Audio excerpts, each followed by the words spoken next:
Welcome. So glad that you're here.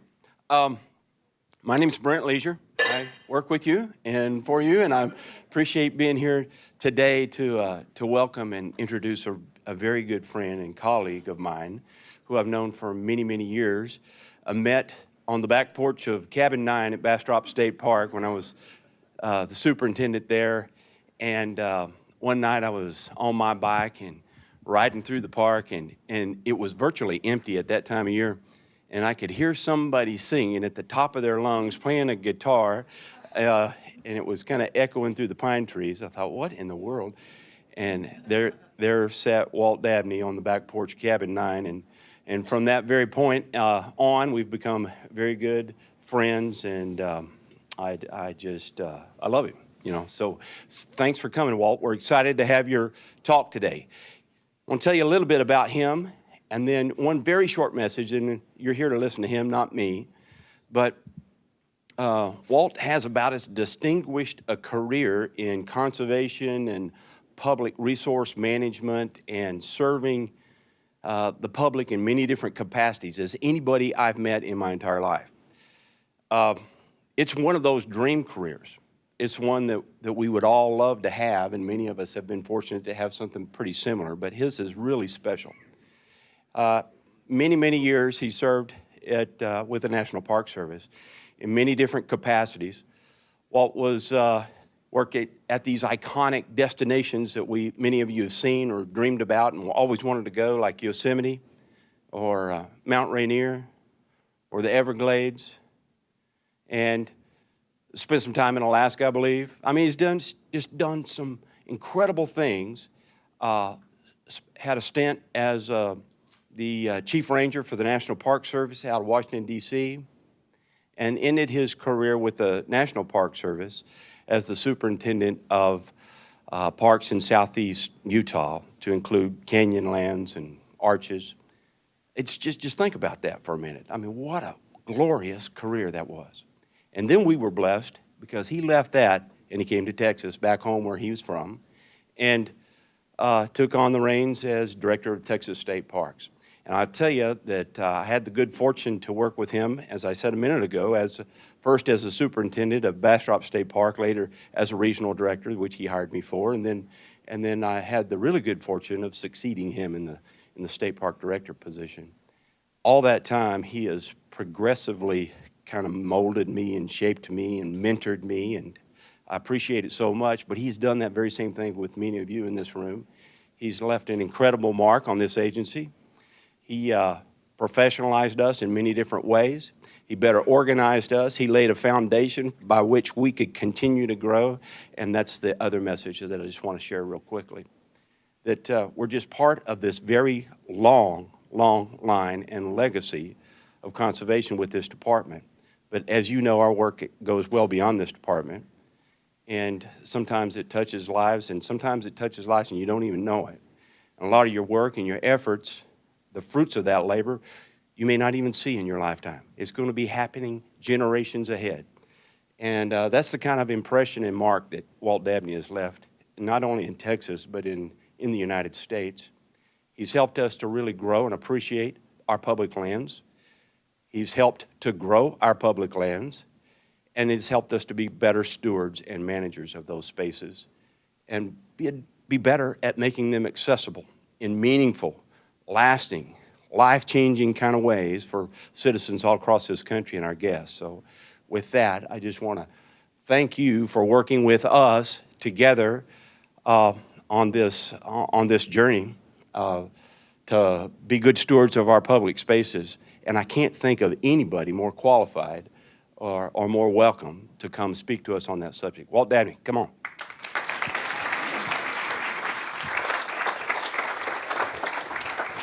I love you, buddy. Doug, same here. Thank you. Hello, can you hear me? I have not gotten quieter since I left.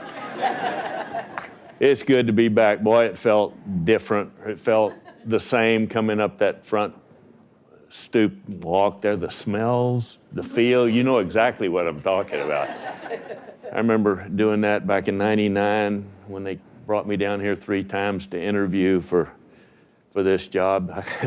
They were scared, I think.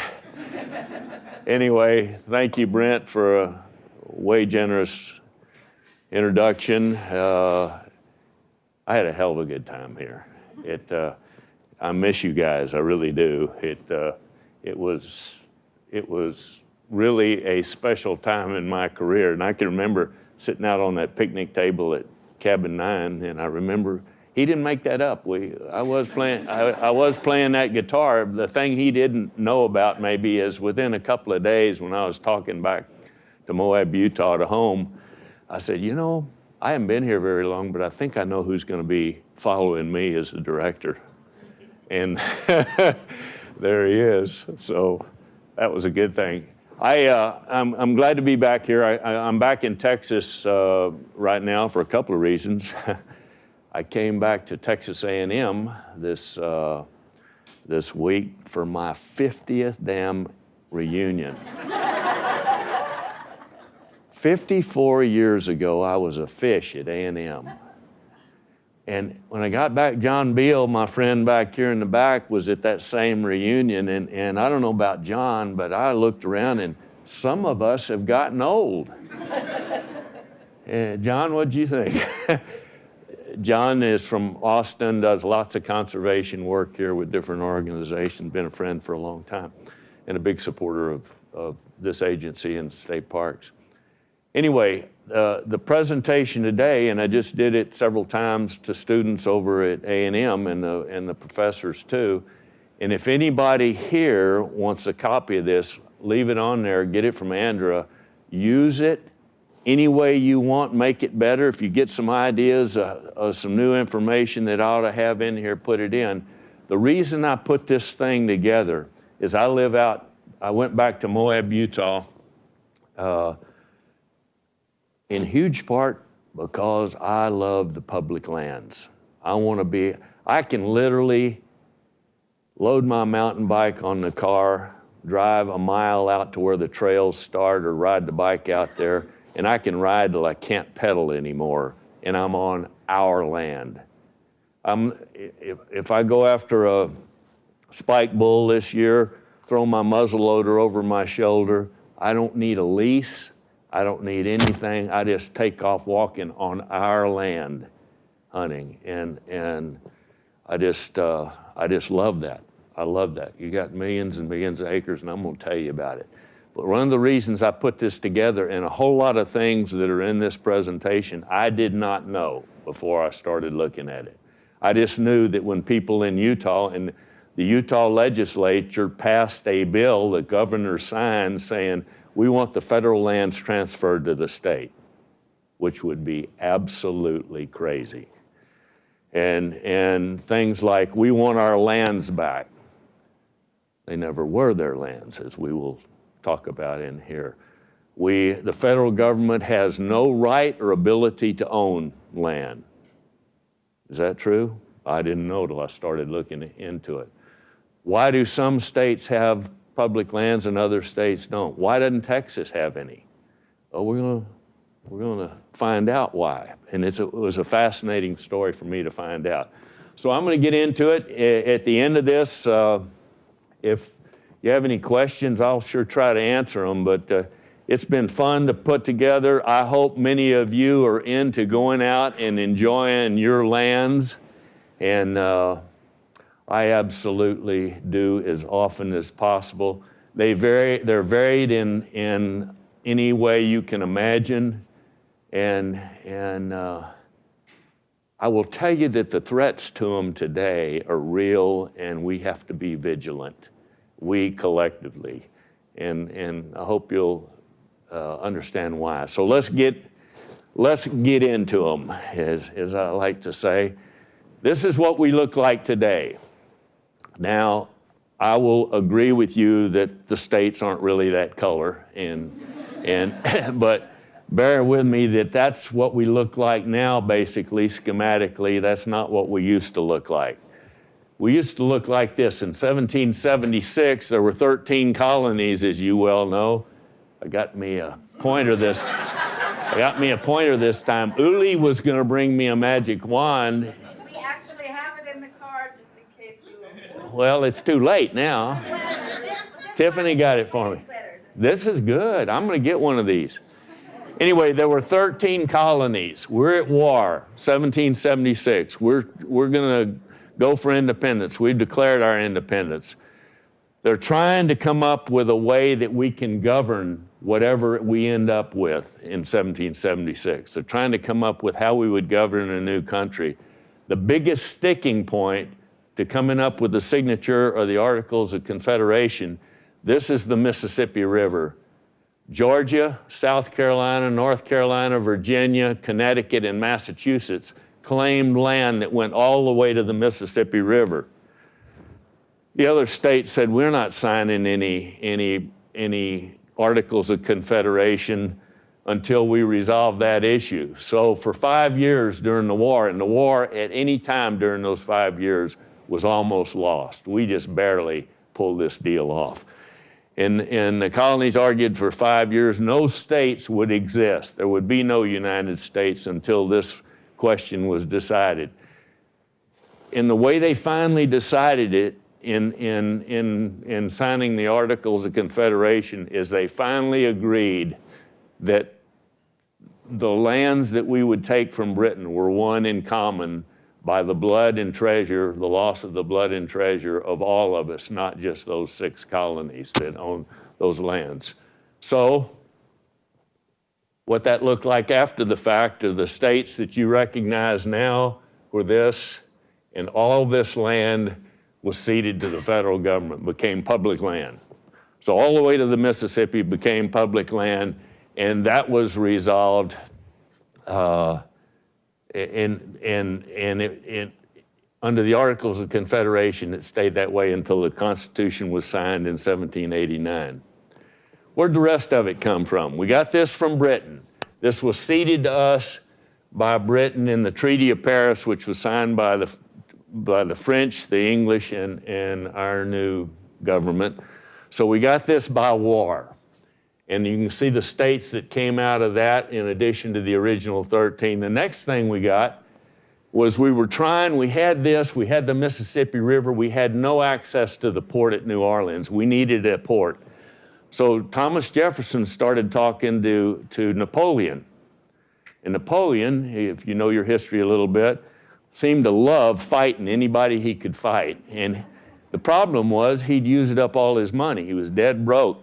And Napoleon said, instead of just negotiating for New Orleans, how about if I sell you all of this? And he thought he'd skinned us. He sold us this whole thing for how much money?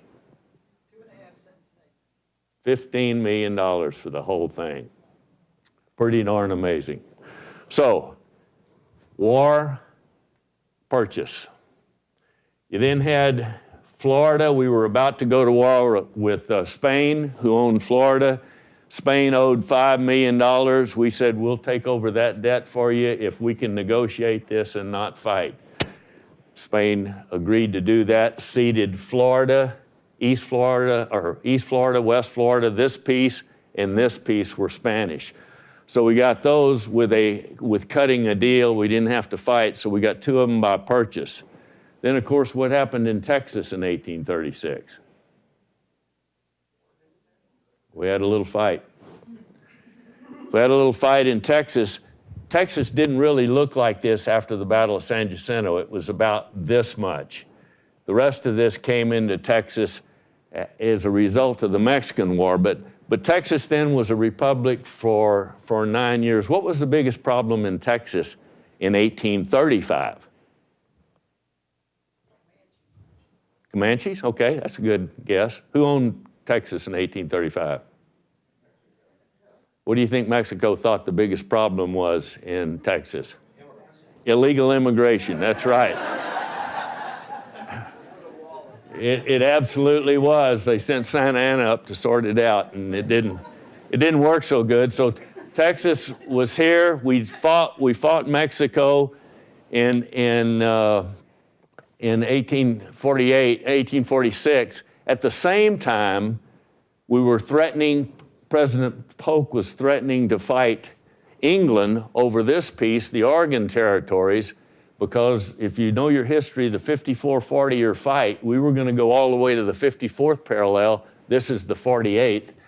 And Polk decided, I don't want to fight two wars at the same time, which I think is pretty reasonable on his part. And so they negotiated with Britain. Britain didn't want to fight either. So Britain ceded this. We ceded any claims north of that, with the exception of the 48th parallel dipped around Vancouver Island, and that stayed in Canada. We bought the Gadsden. So after the Mexican War, we got all of this in Texas. Texas included all of this, both by war. The Gadsden purchase in 1853, I think that was $10 million, but still that just worked out part of the boundary with Mexico. Alaska, we had a boundary adjustment here in 1818 with England. We did that through a negotiated settlement, giving us all this except for one little piece up there on the peninsula in Minnesota. Ceded this to Great Britain. Alaska, how much did we buy that for? $7.2 million. Boy, I bet Russia would like to have it back now. $7.2 million for Alaska. In Hawaii, anybody know the story in Hawaii? Hawaii had a queen. Hawaii was a republic. Hawaii was doing very well. Hawaii had American citizens down there that were doing all kinds of things. American citizens said, we're under threat by these people down here. We need the Marines. So we sent in the Marines and occupied that. Imprisoned, I guess, the queen. And we decided we'd hold on to that as a U.S. territory, and we established the first governor in Hawaii. Anybody got an idea what the governor's name was? It was Dole. He was interested in raising pineapples. So we did a lot of that kind of stuff in other places too. So war, purchase, war, negotiated settlement, purchase, occupation. All this now is U.S. public land. The only states that were really occupied with this, all of these were lands that were owned by all of us. Okay, so far? They weren't ever anybody else's. They belonged to all of us. So they say, well, where does it say? The Constitution doesn't say that, and I don't have it with me now, but I tell you, when I was out west before, and I was a superintendent in national parks, what do you think I carried right here in this pocket? A copy of the U.S. Constitution.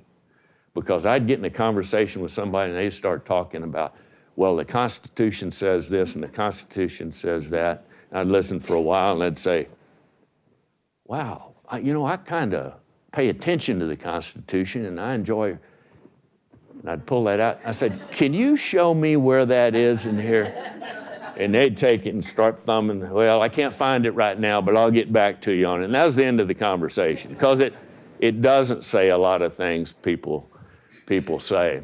Property clause of the Constitution says the new states will be carved out of the public lands by and approved by who? Congress. It also says that Congress has the power to dispose of, and you can read that for yourself, the United States is property, including land, and nothing else outside this Constitution jeopardizes that. So the federal government can own land. Who's the federal government? That's us. Whether you like it or not, that's us. So the Constitution does, in fact, address owning property. Okay, we got all this land. We got a lot of people coming in. They're mostly on the East Coast and they're heading west. Something else is happening in 1862. What's that? Civil War.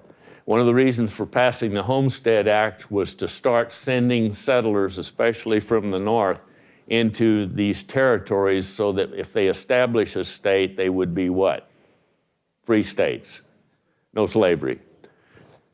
What you could have is the head of a household could go out and claim 160 acres of land. That later changed to 320 and 640. Anybody got an idea why that would have been? 160 probably had water.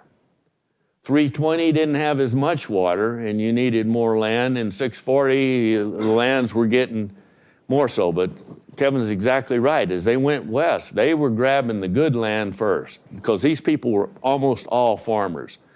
You had to be 21 years old, you had to build a house on it, and you had to farm it for 5 years before you could sell it or do anything else with it. The story, anecdotally, are that young people, 18 years old, would come in there and they would write 21 on the bottom of their shoes. And the guy behind the desk would say, "Are you over 21? And they'd say, "Yeah, I'm over 21. You didn't have any ID in those days, and he was over 21 on his shoe, so that worked. Anyway, they were able to consolidate these later on and do that. In the Homestead Act, before it was repealed, and we'll talk about that, 270 million acres, that is a lot of land, were homesteaded in the United States. Another, at the same time, have you ever heard of John Wesley Powell? John Wesley Powell was the first person to go with an expedition through the Grand Canyon, sailing down there in wooden boats. He had one arm gone, he lost in Shiloh. He was a Union officer. They're going through there, they lost boats and everything else, almost didn't make it. He did a subsequent trip, but by 1877, he was the director of the U.S. Geologic Survey. And he went to the National Academy of Science meeting in 1877 and made this statement, which just sent people into turmoil. He's saying that by 1877, all the good land was gone. In fact, he said there was not enough total good arable land, arable meaning it has at least 20 inches of annual rainfall a year, to make one good Wisconsin county left in the whole thing. And that west of the 100th meridian, and the 100th meridian goes through Texas, just a little west of I-35, up through Oklahoma and Nebraska, through the Dakotas up this way. So all this country, and these colors are all river basins, all this country is too dry to raise crops. All the way till you get to Brent's trekking area here in the Sierra Nevada. People didn't want to hear that, but the reality is true. And a lot of the things John Wesley Powell was saying based on irrigation is, he said, you can irrigate, but there's not enough water in these river basins historically to sustain that. And if you've been out west, look at Lake Powell and Lake Mead, man, they are struggling to be full. In fact, they're not full. The railroads. Another way that land became private is the Railroad Act. The government had no money. So the only way they could get the transcontinental railroads built was to give the railroads money. And I ran into this first working on the Caprock Trail and the trail at Mineral Wells. I didn't understand those right-of-ways at the time, but all land within 200 feet of each side of the track was railroad property. Every constructed mile of track, the railroads were given 6,400 acres. 6,400 acres is 10 square miles of land. So by the time the railroads were built, the railroad companies had been given 180 million acres of federal land, of that public land, to build the railroads. And what did they do with them? They didn't need them, so what did they do? They raised money by selling them.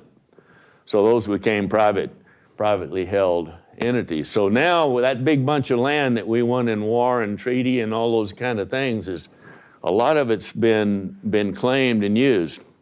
We had to have a way to identify what this was. Under the Articles of Confederation, Thomas Jefferson and a working group decided that the way they would do that is using the range and township process. Many of you in this room understand this very well. 36 square miles, 6 miles on the side, Each one of those obviously is one section of land, a square mile. And that's how we know where we are in any place. What does that look like on the land? Well, I picked Harrison, Kansas, or Iowa, not for any reason other than I kind of like the way it looked and the colors and so forth. But that's what a county looks like with a township overlay. And that's what the state of Utah looks like that way, each one of those blocks being a township. So how were the states made?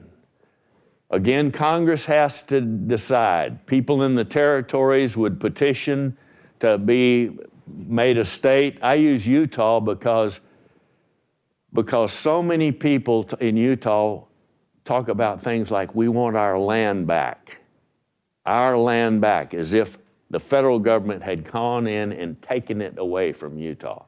Just exactly the opposite is true. Exactly the opposite is true. Utah was given at statehood sections 2, 16, 32, and 36. That's 4 sections per township. And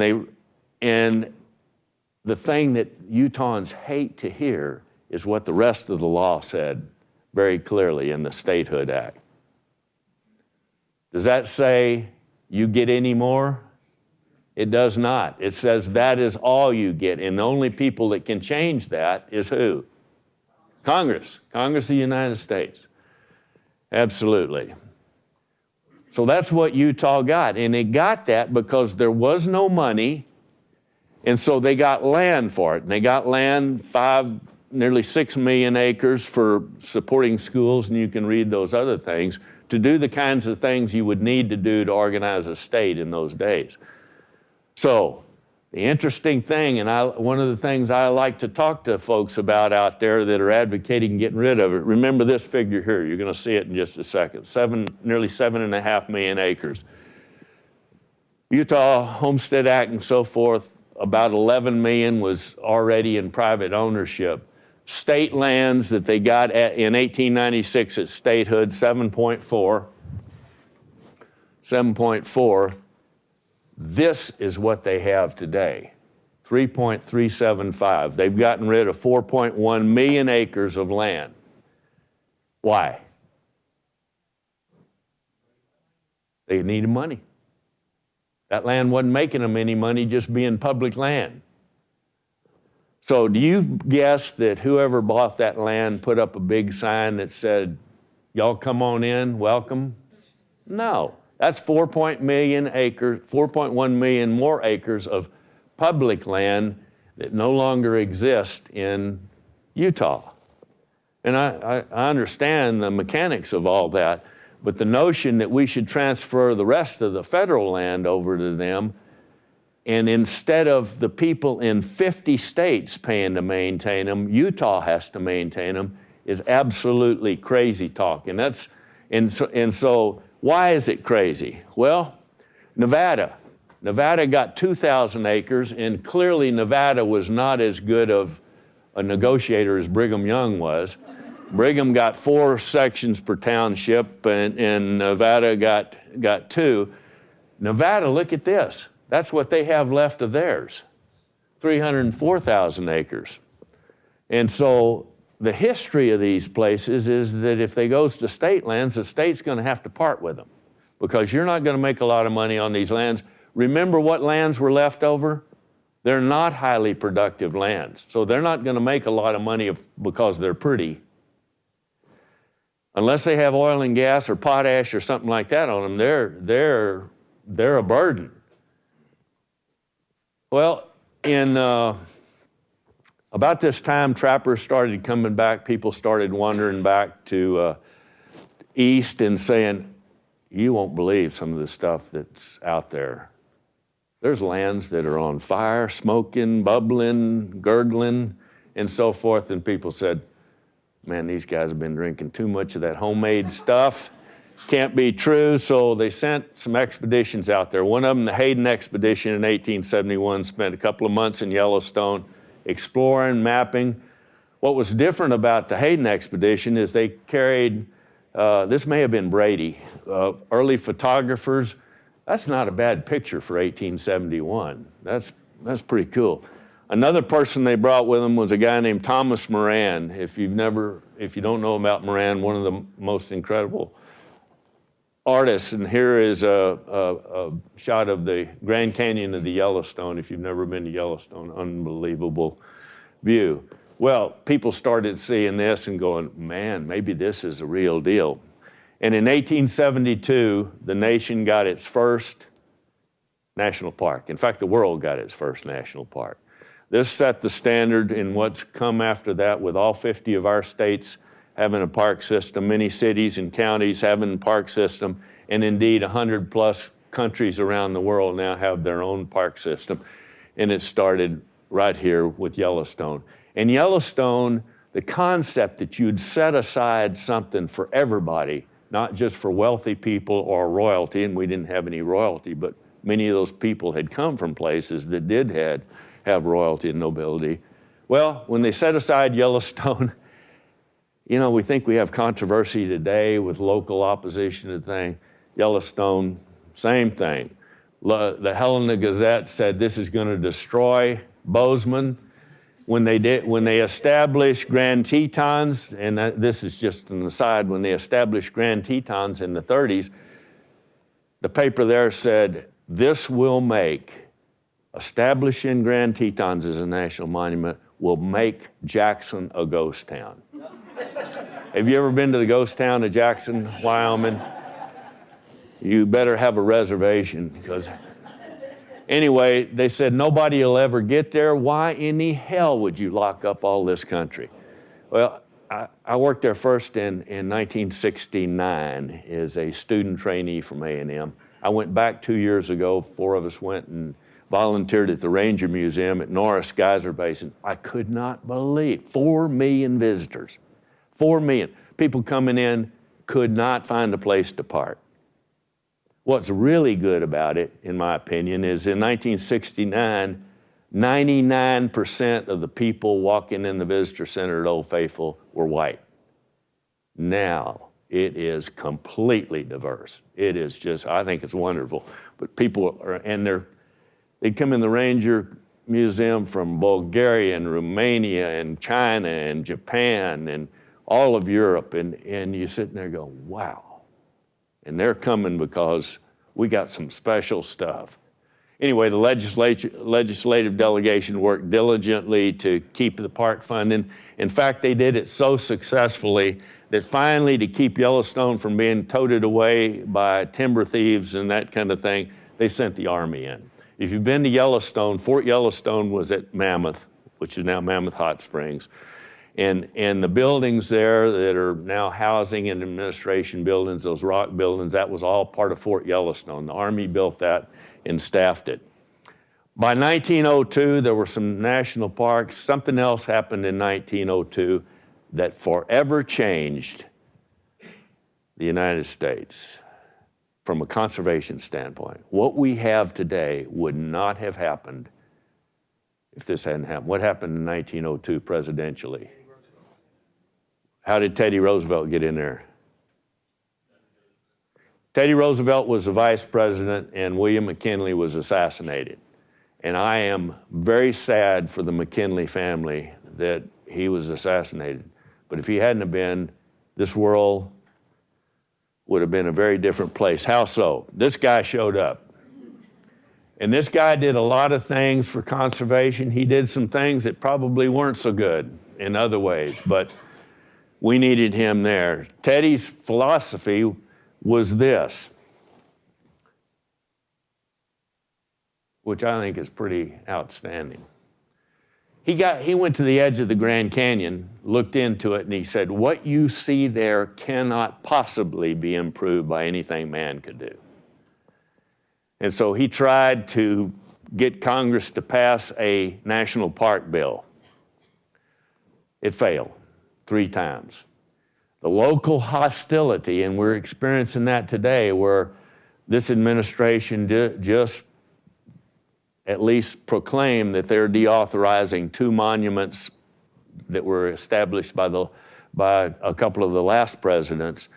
That's going to be a long legal test, and we can talk about that if we want to. But this is kind of the flowery language that was going around related to I don't think their editorial board thought this was a good idea.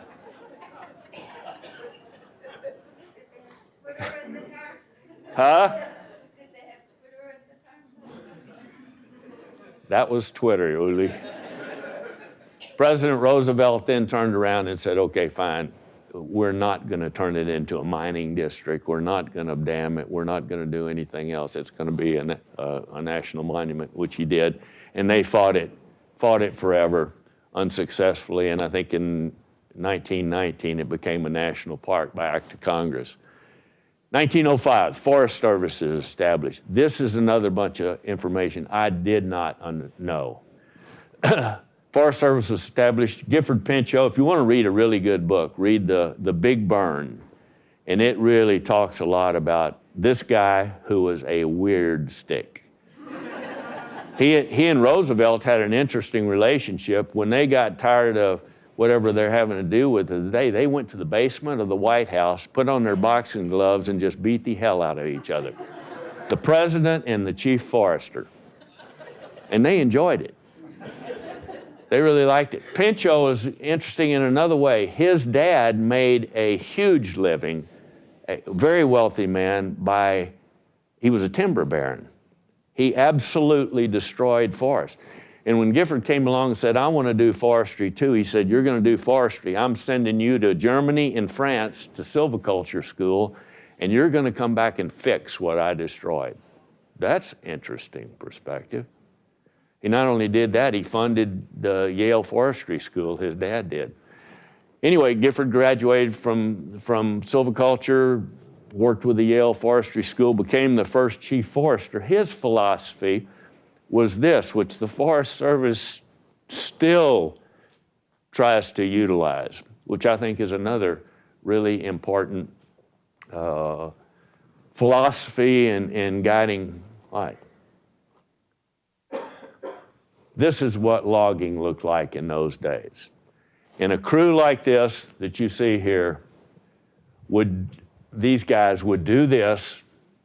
Their camp was back there, the cooks were back there, where they slept was back there, and as soon as this was all done, they moved camp to the next place and did it over and over and over again.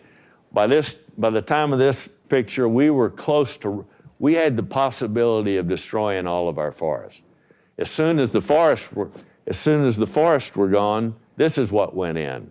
Thousands and thousands of sheep that then ate off all the grass that was holding the landscape, and then what happened when it rained? Absolutely wiped out some towns in the West with mudslides and floods. Well, we did an interesting thing in 1891, and I didn't know about the Forest Reserve Act.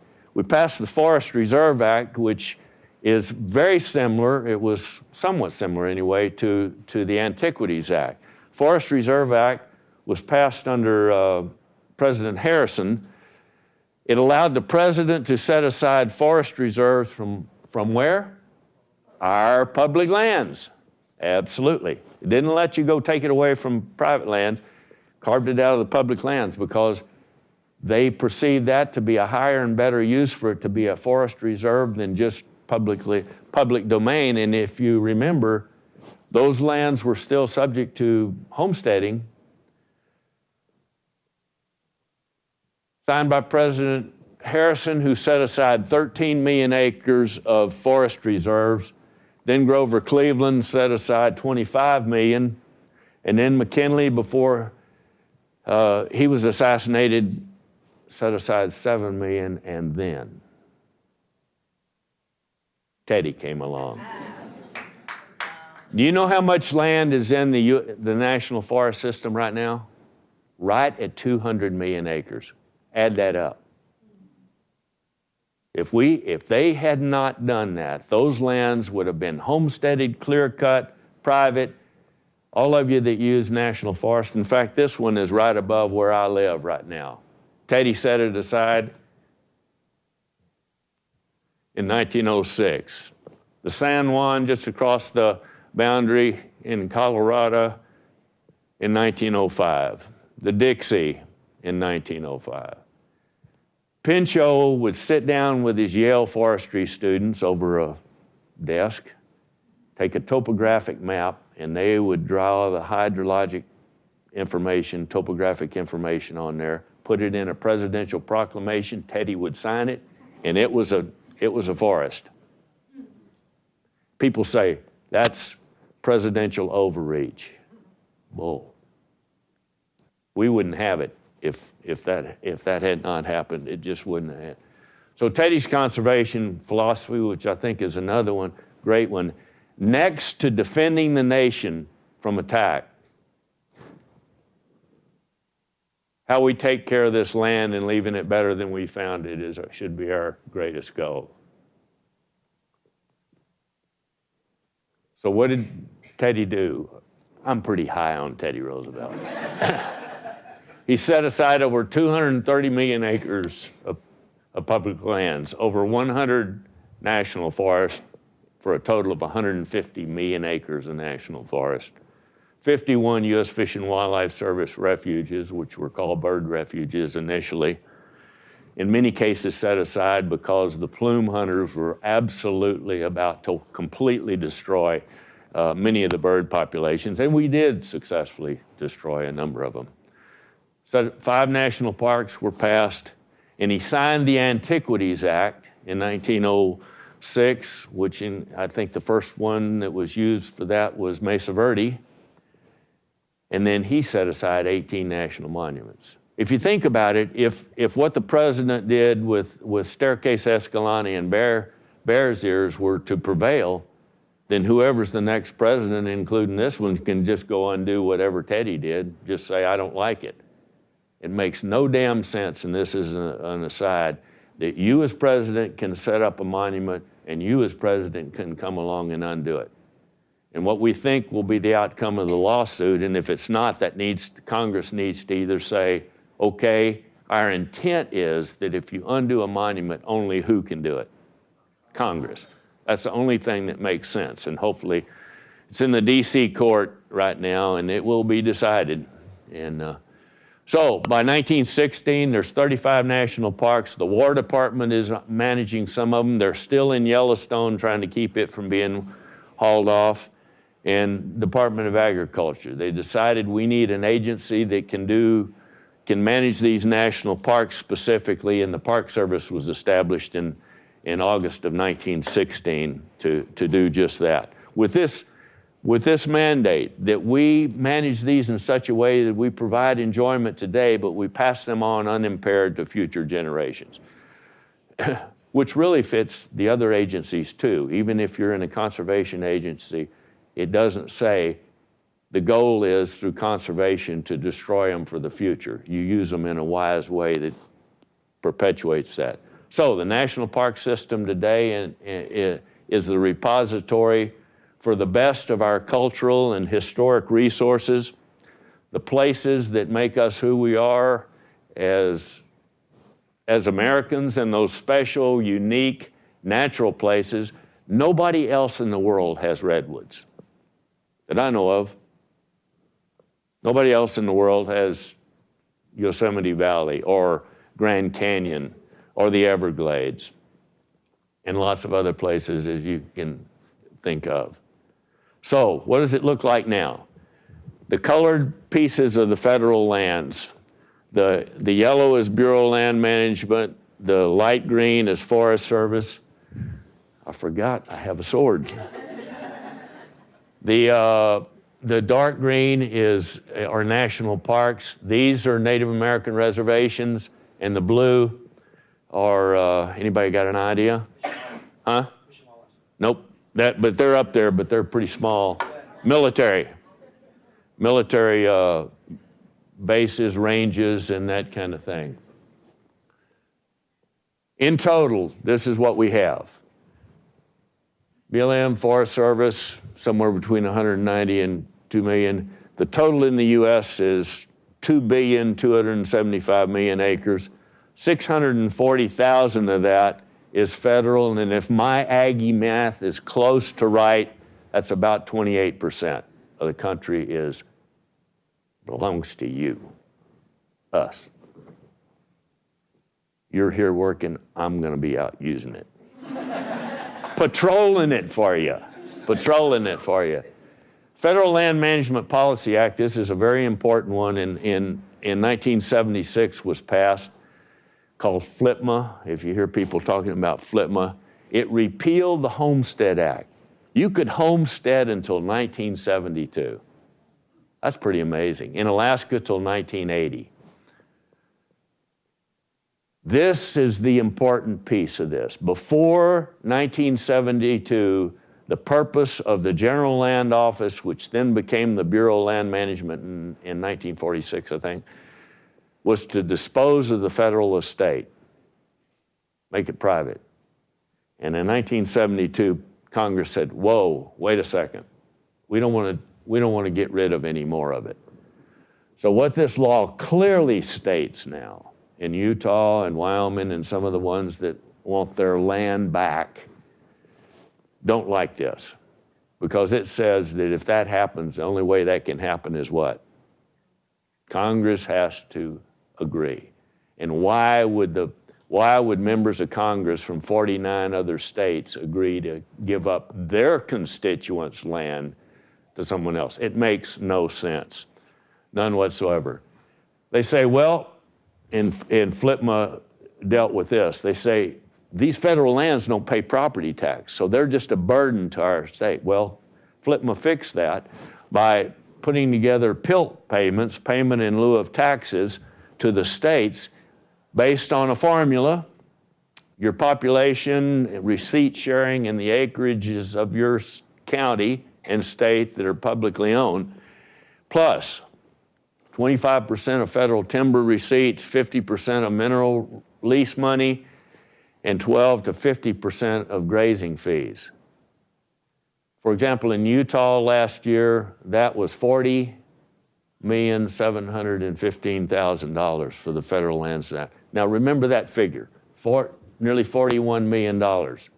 So now you transfer those lands over to the state of Utah. Do you get that money? You do not get that money. So let's put another figure on the board real quick. If you now, Utah, own that piece of land, you're responsible for all the costs of it. Let's take one cost. What do you think the big scary cost would be? Huh? Not taxes, but what? Nope.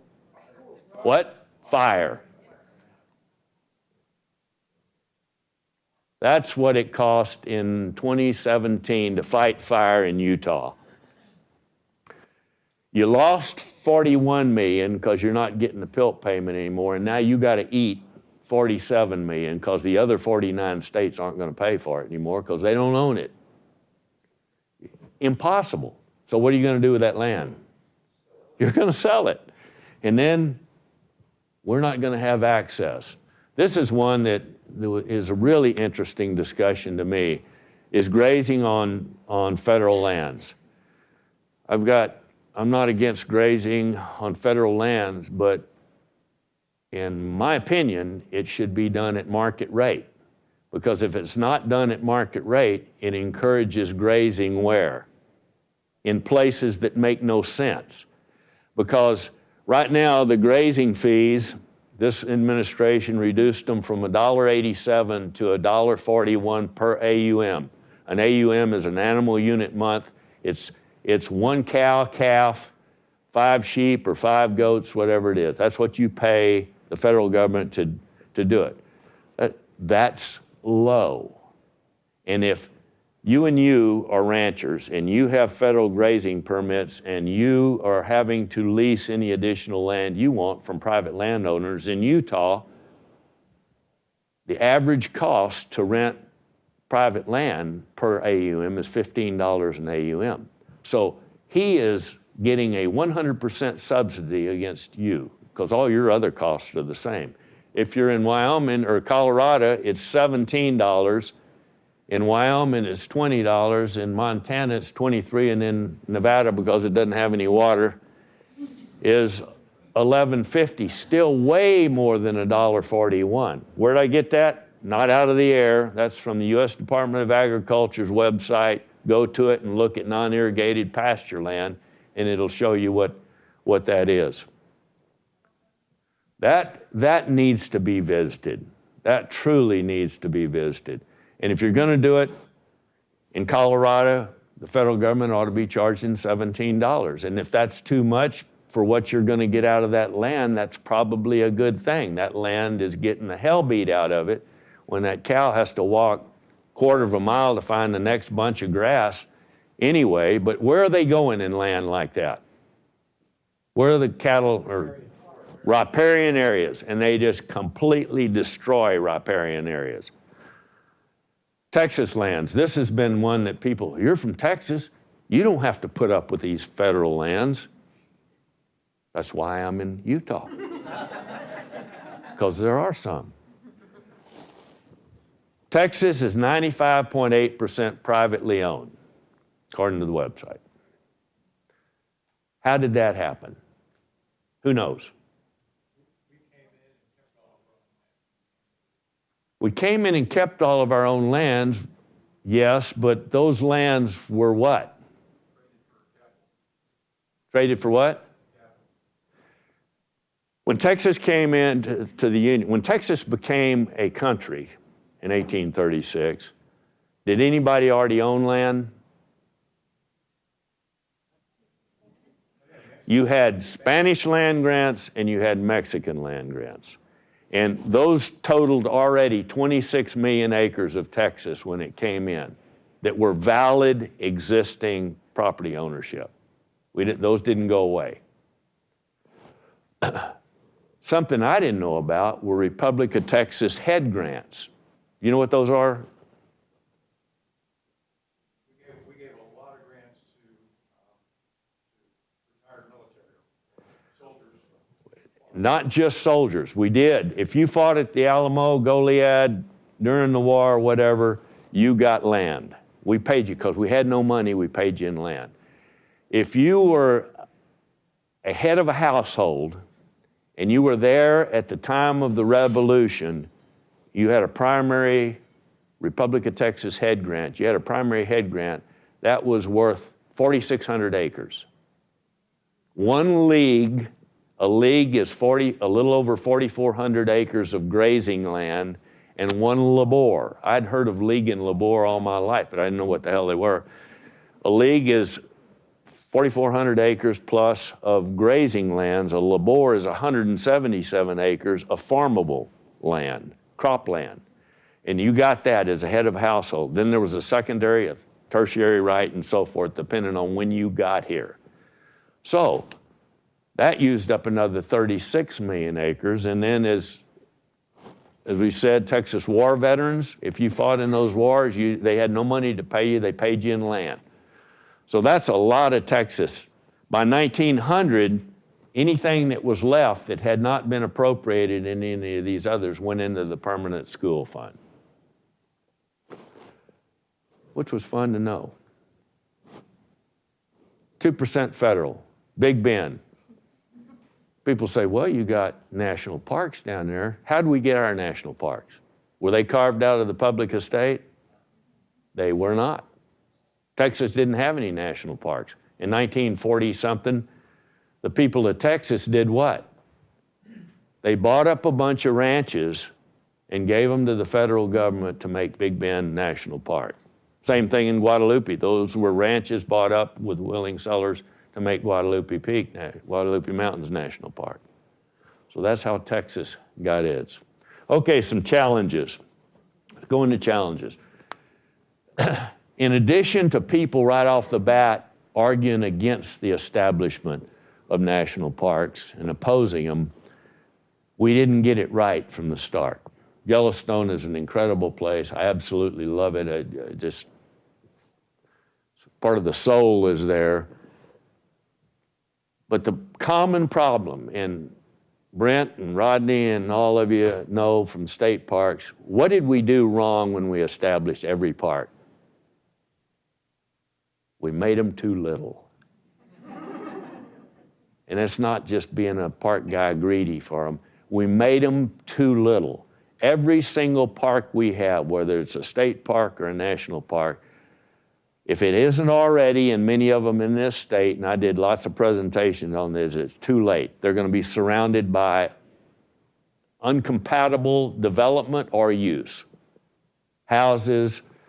Go look at Cleburne State Park with that big lime operation going there that just covers the whole park with lime dust and that kind of thing. You can't expand it. You can't do anything about it. None of them you can. Yellowstone's 2 million acres. How big should it have been? It should have been 6, and I'll show you why. What happens to this animal in the winter? What happens to this animal in the winter? Huh? Still eating. It's still eating. Everything it can find. What happens to these two? Historically. Migrate. Absolutely right. Yellowstone National Park, 2 million acres.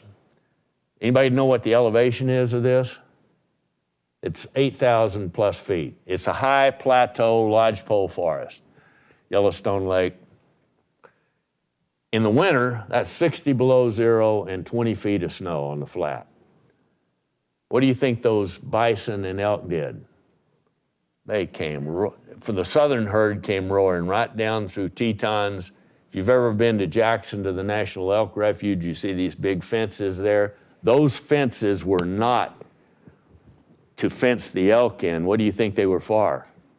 To fence the elk out of downtown Jackson, because those elk were heading for the Grays River down in this part of the world, which is where they went, where they could eat. So when you have incompatible uses around here, and this is only the summer range for these animals, you're building in some conflict. These are 6 national forests around Yellowstone. A lot of this now obviously is privately owned land. When you have sheep allotments right there, and you have grizzly bears and wolves right there who do not read boundary signs worth a damn, you've got some serious man-made problems happening there. So Yellowstone, this is the greater Yellowstone ecosystem boundary. This is what Yellowstone, if we'd have known anything in those days, this is what Yellowstone should have been.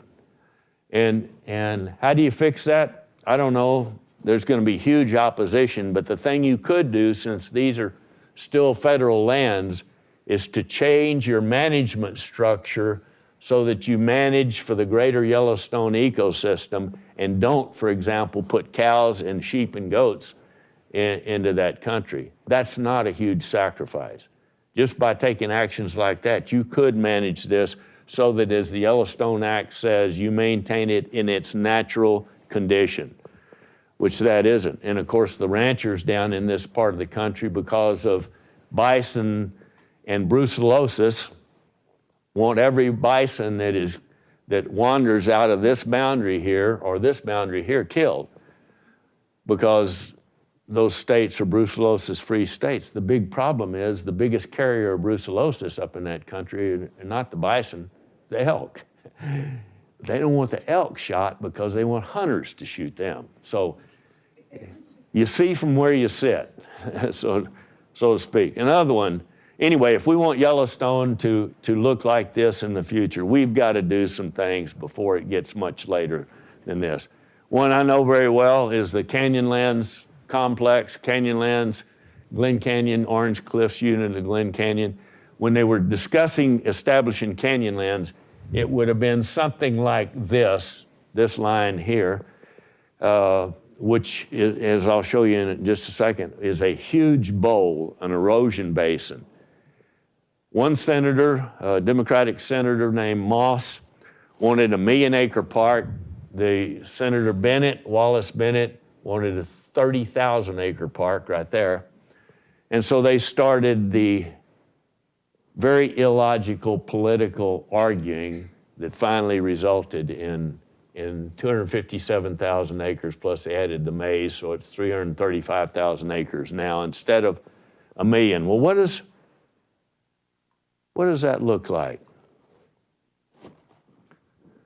You're standing at Grandview Point on the rim of Canyonlands National Park.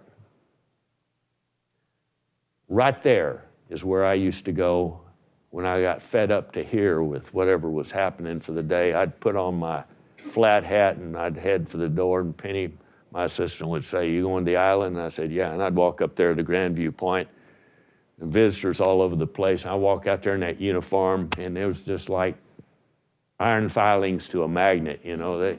People come there, and we'd sit there and talk for an hour and a half, just talking about what they're seeing out there. And I'd ask them, I said, "Where do you think the boundary is?" And they'd say, "God, it's got to be that whole bowl thing there." And they were shocked when I showed them what the logical political boundary of that is. So anything out in here could become a potash works or anything else now, which would completely destroy this. And one of the things I try to make the case on, this is a gold mine. You can mine this forever if you don't screw it up. It's a totally sustainable resource. Worth tons of money, as I will show you. Here's another view of the Canyonlands Basin. Again, the Wingate Sandstone Rim looking into there, and you say, well, that's the bowl. Over in this country is where Grandview Point was. And the logical boundary for that is right there. So potash, any kind of mining operation, anything they wanted to do could happen in there now, which would completely change that area. What does that look like? That's the potash works that's been there probably 80 years. This is a huge potash mining area, and these are settling ponds where they pump a solution of salt and potash out to evaporate and then scoop it up, separate it with solvents, and put it on a train and haul it out. That could be anywhere in that basin now that's not in the park, which would completely change things. This is what Senator Bennett said about the time. He said, if we do this, the economy of southern Utah will be forever destroyed. Well, it's not. This is what's happening in Utah right now. In fact, it's a runaway train. We have got to figure out a balance between promotion and reality. I mean, they are so over promoting this. The cumulative economic impact of the parks for the state of Utah is that kind of figure.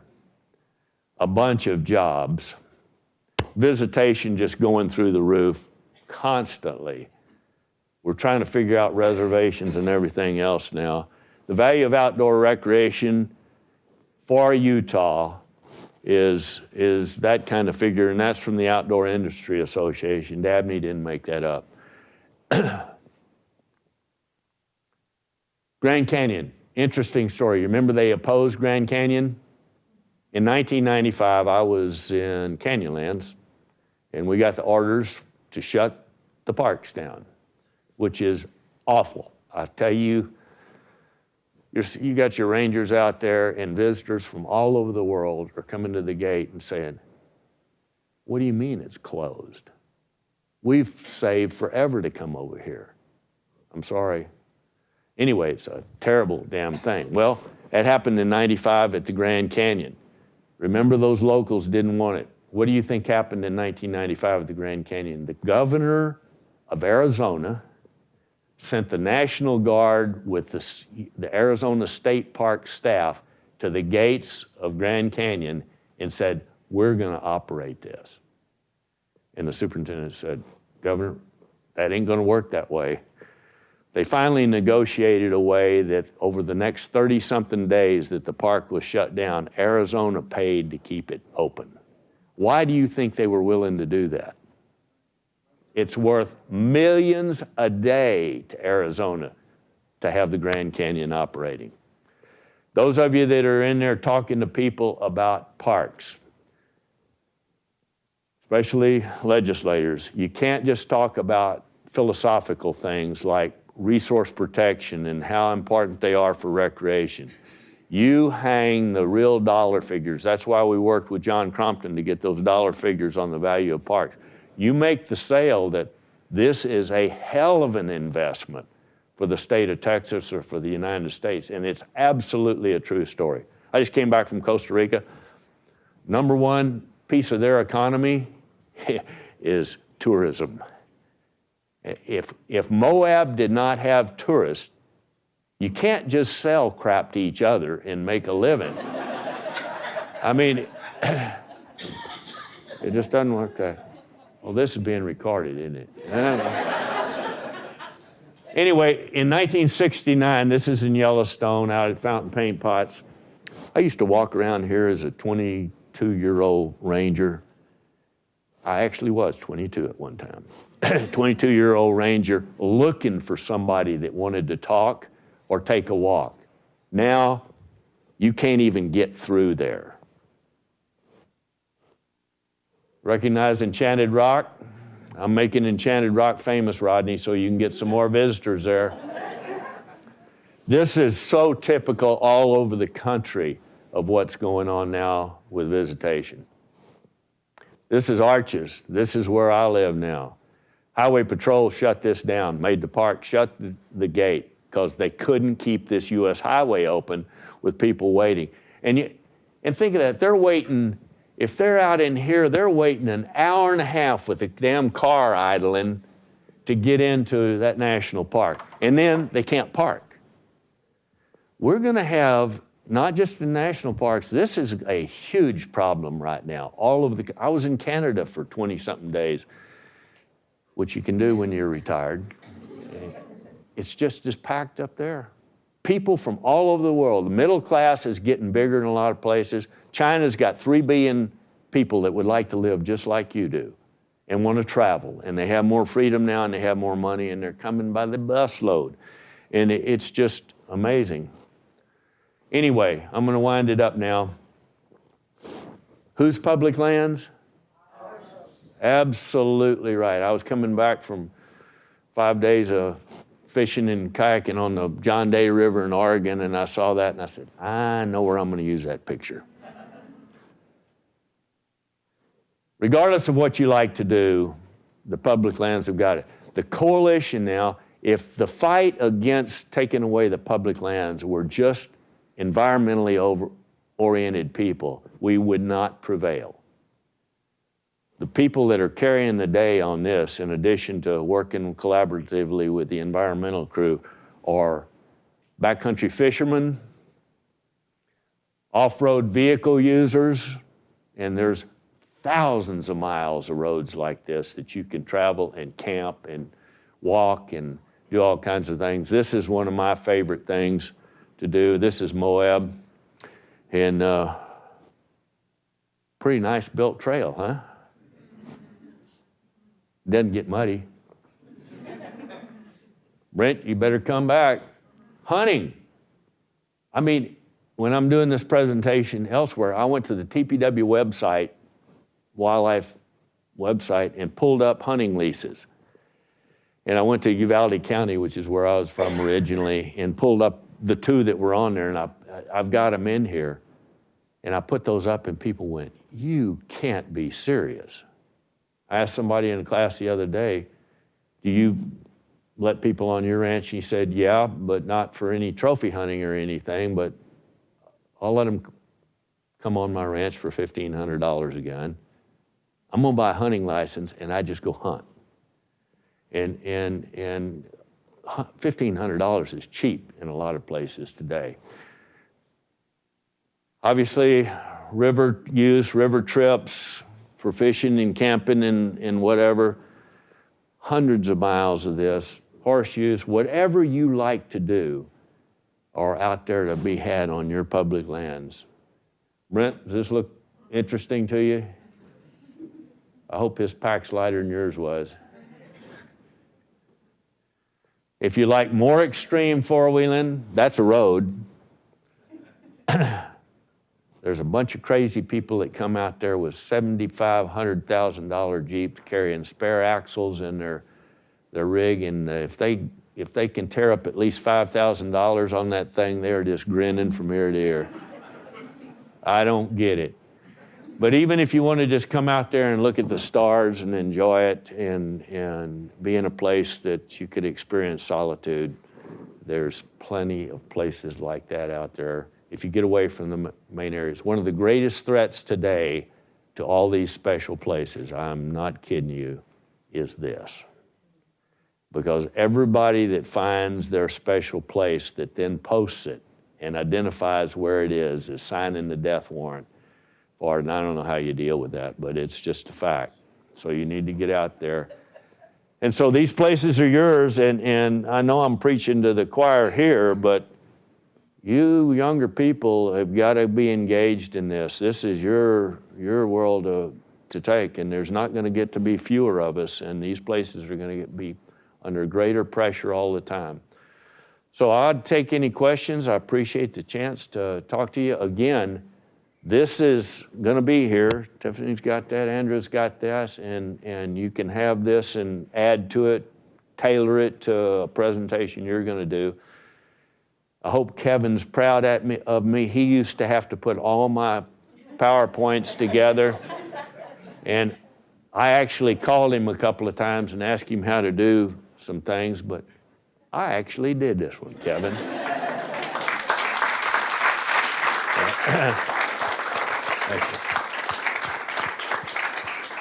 Any questions? Yes. Thanks for coming, by the way.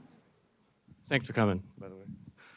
Back to visitation, Yes. the overcrowdedness. Can you point to any mitigation strategies or management strategies to help with that? Yeah, I will, and that's a great question, and it is probably the question we're all going to face from now on. In my history of dealing with this kind of stuff, people say, well, there's not too many, show me the damage. Well, the damage is only one piece of the equation. If you're going to Arches and you want to, or any place, you're going to go hike a trail or go camping, backcountry camping, physical damage is one thing, ruining the experience is the other. And yes, you can physically pack more people into some place, but you've then ruined it. If your goal is going backpacking someplace and camping, it's not to go with all of your best friends here into one place, and especially a whole bunch of people you don't even know.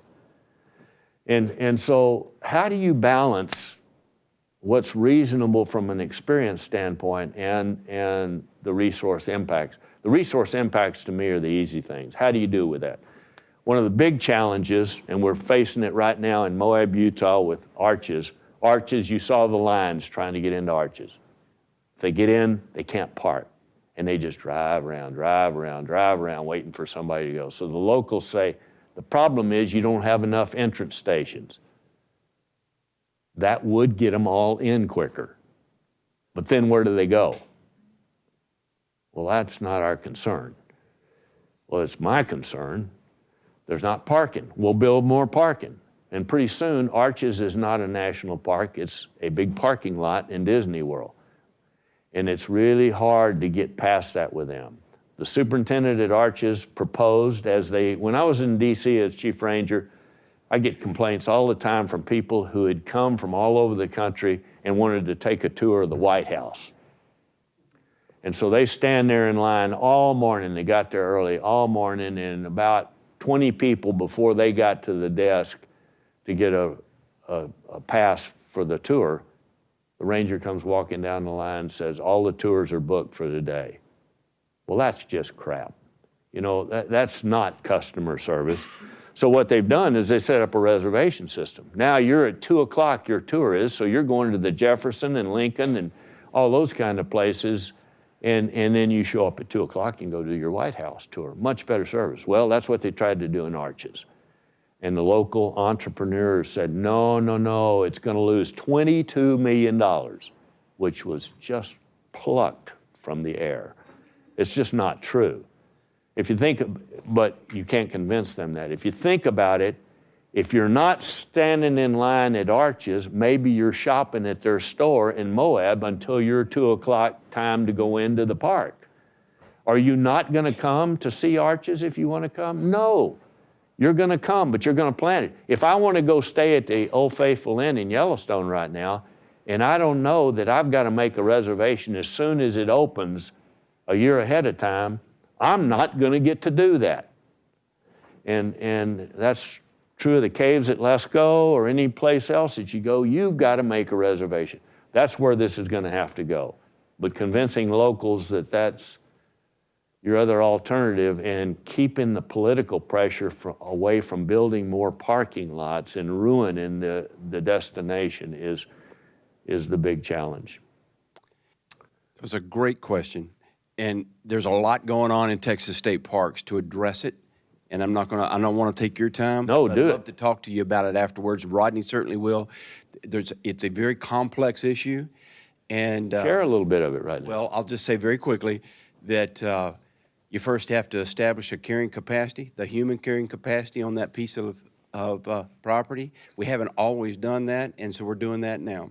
And it's not based on just resource impacts and being able to monitor those impacts and the people that are having it. That's certainly one very important metric that we have to watch and plan for.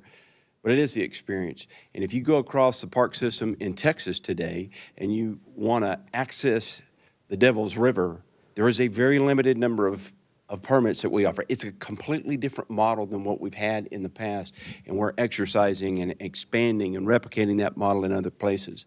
We're actually limiting access to parks in ways that we haven't before. We're in some cases eliminating some campsites, trying to preserve the quality of an experience and limit the impacts that are taking place there. You can do it with your business practices and scheduling times in which you can arrive and enter a state park. These are new business practices that are employed right now with our current business system that we've essentially taken on. You can plan for in advance a day trip to a park and purchase that like you're in advance, like you're going to a movie. Couldn't do that before, but again, it's a business practice that we've migrated to that helps people have some certainty about whether they'll be able to get in, and they don't sit in line and block a county road and endanger people and impact the community that way. So they can plan more thoughtfully, and it's a matter of conditioning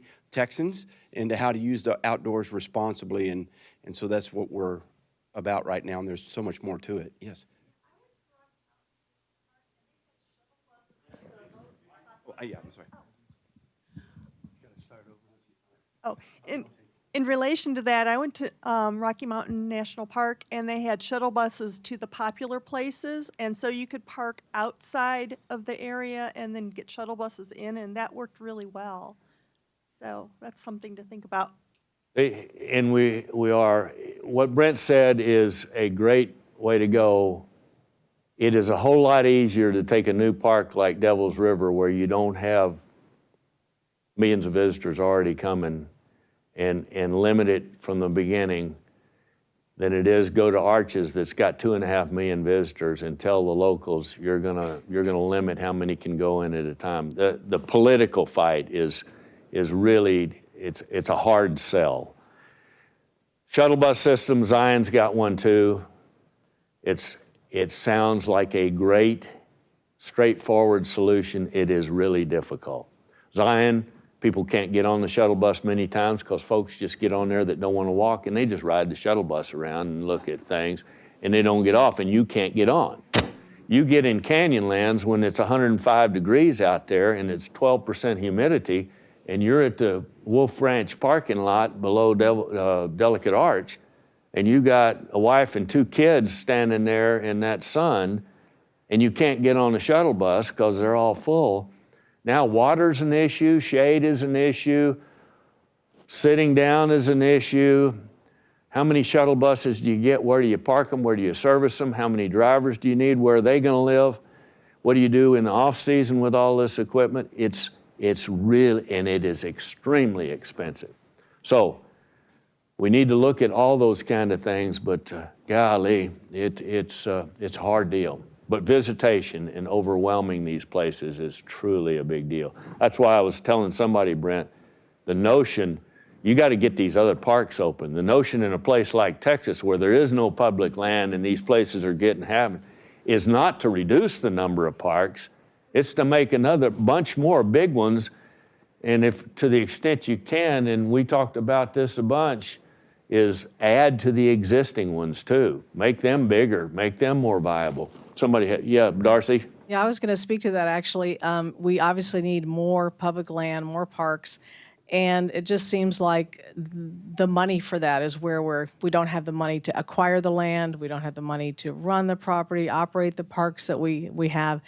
And I still wonder whether we are continuing to underprice our experiences. These experiences that people have are worth a lot more than what the national parks, in my opinion, or the state parks are charging. And I understand there's some people that can't afford it, and we want to develop mechanisms by which they can go to the park, but the fact of the matter is that most people, I think, would be willing to pay more, and not only would it allow us to better operate our parks, but it would actually give us an opportunity to show the value of parks. I remember years ago when Brian Trusty did and others did that, what is a park worth? What are our parks worth? I mean, what they're worth today is nothing compared to what they're going to be worth in 20 years. I mean, they appreciate in a way that nothing else does. And I'm just not sure we're pricing this in a way that's going to allow us to deliver what we need to deliver. Certainly, the financing of parks is a huge dilemma, another complicated issue. We're all about breaking down barriers to access the outdoors. Pricing can be a barrier. It is. We know it is a barrier in some cases, but it can be overcome in really creative ways. And I'd love to talk more about this. We have so much going on in Texas State Parks that and a plan for our future and where we're going, to get some sustainable, predictable funding for a park system. I'm telling you, we're on the cusp of something very, very special here. And I don't want to jinx it. I don't want to talk about it. But I will say this, that the future is bright for Texas State Parks. I love the fact that so many people are coming and using the parks. We're going to celebrate that. And that is a reflection of the work of people like you, Darcy, and your team, and the quality services that are provided, the support programs that are here in Austin and supporting those operations, the good maintenance programs, and all of that. But it does have to have a foundation of predictable and sustainable funding. And we're about to solve that problem. And I think in some ways, Texas will be a model that other states will want to replicate. And it's really important that we be good stewards of that. Obviously, it's going to take more parks. It's going to take a commitment to planning and developing new parks very thoughtfully, carefully, that they're not exploited, they're not overused, that they're sustainable. But you do have to have some confidence in future funding in order to implement a strategic plan. And so we're getting really close. Ted, do you have a question? No, Walt said it. We just need to add more land. Okay, yeah. Well, you know what? It's pretty remarkable. Ted and his team do a crazy good job of adding land to existing parks and adding new parks and helping us to While printing advance money. with almost no resources, no appropriated state resources, but if you look at our commission meetings, every single one of them, we've got land deals at almost every single commission meeting. Think, how in the world are we accomplishing that when we have no appropriated funding for land acquisition? Very creatively, very creatively. You know, another place from this slide presentation that we're really missing the boat, Darcy, on fees, is I told you I can grab my muzzle gun or head off through the desert. I don't pay a nickel to go that. I would love to have a public lands pass that I have to buy every year that I know goes back into BLM and the Forest Service to put people out there. In the Moab district of the BLM, for probably 4 million acres, there's 2 rangers. Thousands of miles of road. And you know, if you've got 3 million visitors coming to Grand County, Utah a year, I submit to you that 95% of them want to do right. They don't want to tear up anything. especially if you do a little bit of creative approach to letting them know what right is. There's 2 or 3% that are just clueless, and if you can teach them a little bit, reach them, hopefully in a clever way, and then there's 2% that are just jackasses, you know, that are willful, that are going to do that, and that's an enforcement problem. But even that, 2 guys aren't going to find them. 2 rangers aren't going to find them out there, and having been an officer for many years, the chances of being where they are is nil. And so you gotta come. I'm on a working group now on sustainable tourism in Grand County. How do we reach these people? And I know when I got here, went into a couple of the parks, I got a little upset with the park manager because don't, all the way into the park headquarters. I told him by the time I get here, I didn't think you wanted me here. And hopefully we've gotten rid of a lot of that kind of thing. Don't do stuff works really well for 95% of the people. It doesn't do a thing for those others. How do you get with them? And you got to be clever.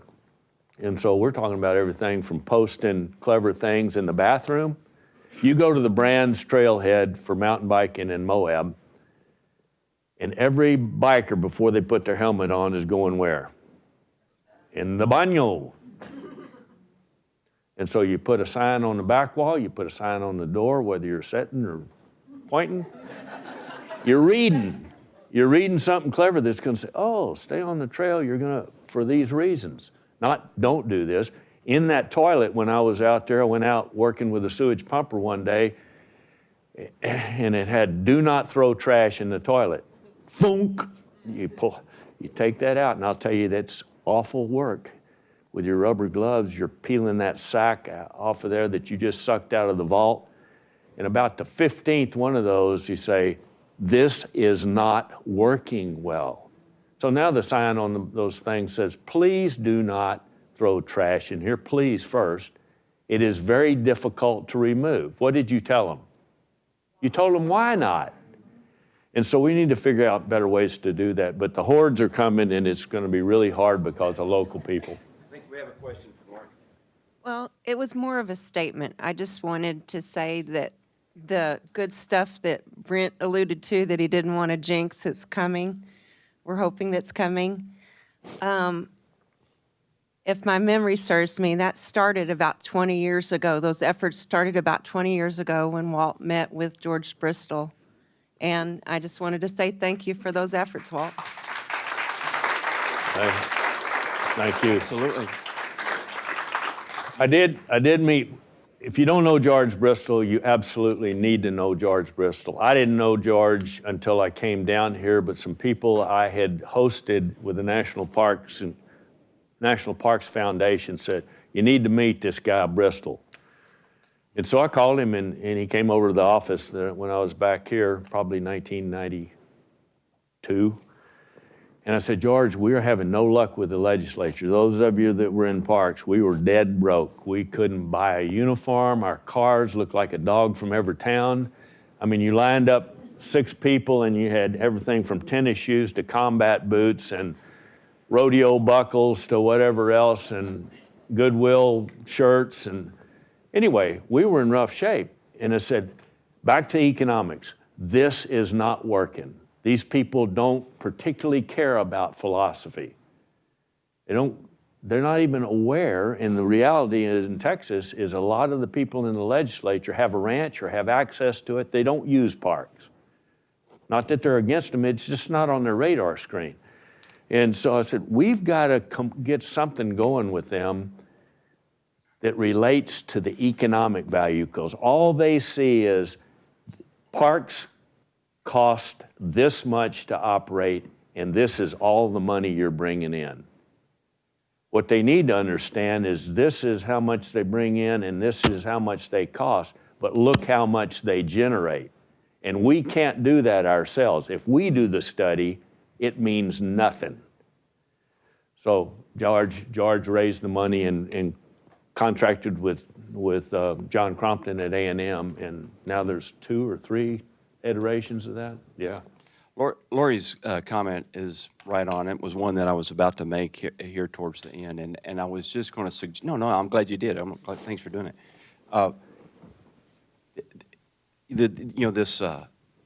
This time that we're here it really is just a blink of an eye, right?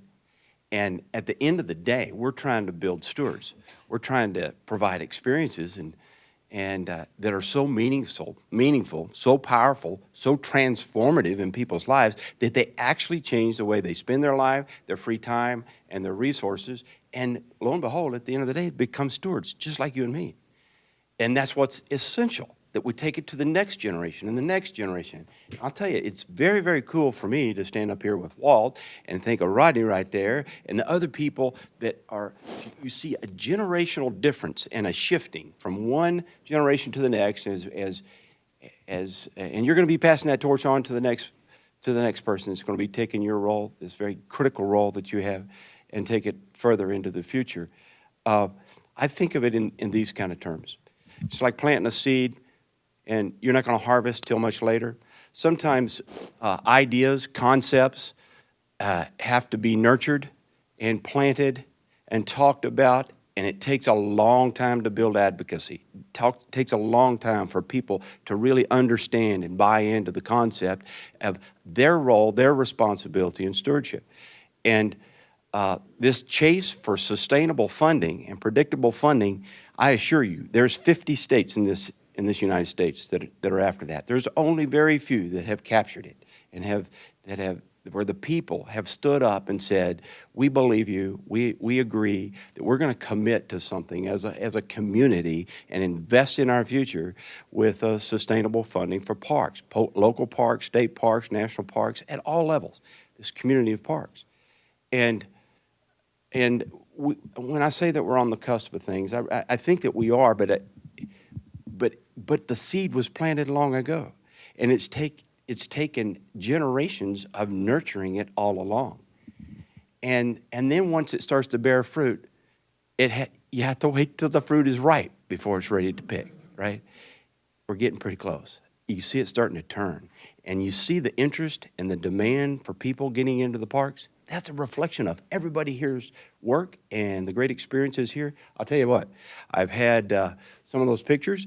I've spent a lot of time with Walt in the field, enjoying parks, using parks, and I think it's really important that you and we all be users of parks. It makes us so much better in advocating for them. If we can personally provide testimony about how they add value to your life, they feed your mind and your body and your soul, and those are the benefits that really connect with somebody personally. And when you make that connection, our interpreters do it so well, they buy in, and they're on that stairway to stewardship, and that's what we see happening. And we see evidence of it all along. We've spent many nights riding the White Rim Trail of Utah in Canyonlands, or many nights camping under the dark, starry skies of Big Bend, or fishing on the Devil's River, or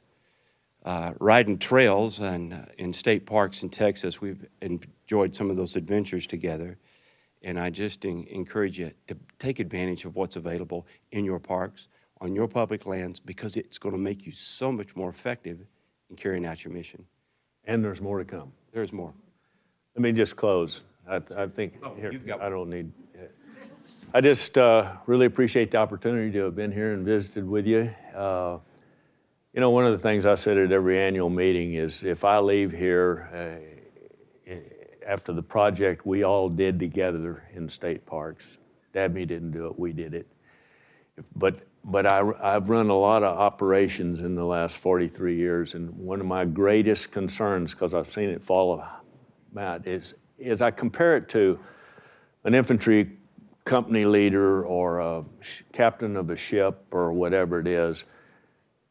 So many times, or a superintendent of a national park, so many times you leave, even if you had a really neat thing built up and going, and whoever comes in next can make it better, too often completely crashes what you had in place.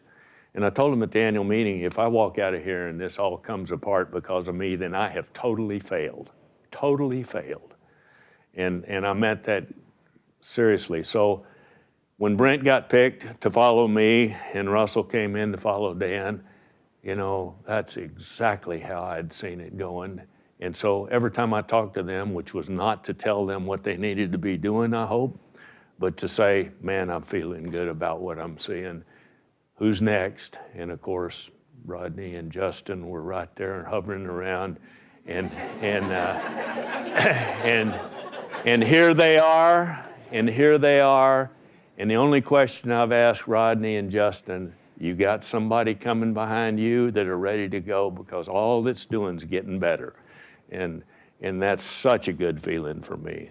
So I can leave and go back west, and then I can know Texas is going well and getting bigger and better. And I mean that sincerely, you guys. I'm proud of you. And thanks again for being here.